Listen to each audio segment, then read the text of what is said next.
It was June of 2008 when the lump appeared in my armpit, and it was like, number one, that was scary, but number two, we had an answer. After a consultation, they biopsied and they diagnosed me with stage 3B Hodgkin's lymphoma in July of 2008. My doctor, who had treated me the first time, sat down with me and she, talked to me more as a person, a friend. We had become really close, and she said, I need to talk to you about your treatment plan because there's a lot of important decisions to make. You have to do the chemotherapy, and then you will have to do a stem cell transplant. That's fine, And that's when she said, Katie, with that stem cell transplant comes infertility. So I called, and I called the office the next day, and the receptionist answered, and she said, I explained, I'm on a tight schedule. If this can't happen, I understand. And she said, let me get the doctor. And she got the doctor right on the phone, and he came on and he said, okay, do you have cancer or have you had cancer? Yes. Do you make such and such amount a year? Yes. Okay, when do you want to start? They slid the proposal plan across the table, and it had all the totals on it.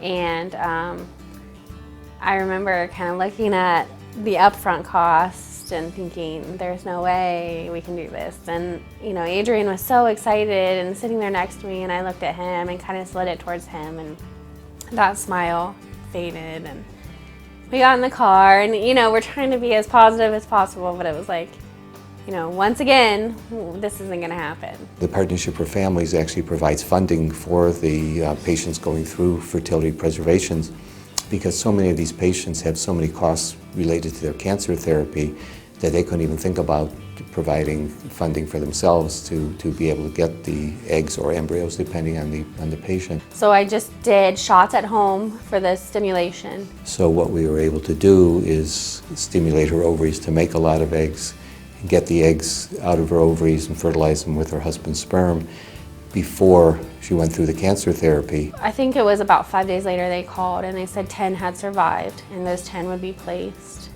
and frozen, so when we were ready, they would be there.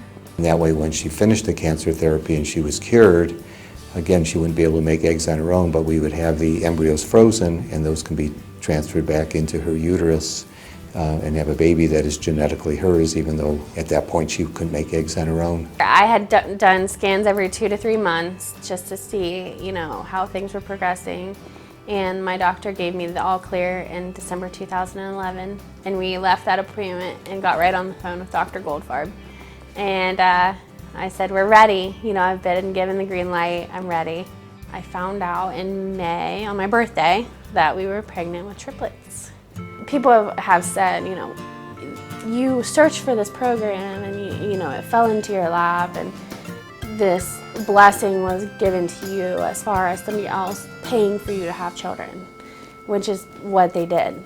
And what if one of the triplets is the one that discovers the cure for cancer or something like that? So I have to think about that, they're here for a reason. That's what Partnership for Families is all about. There's never guarantees somebody's going to get pregnant, but we're able to give people hope that they can get pregnant and that the financial issues aren't going to prevent them from having that hope. Partnership for Families has literally changed our lives. Oh my gosh.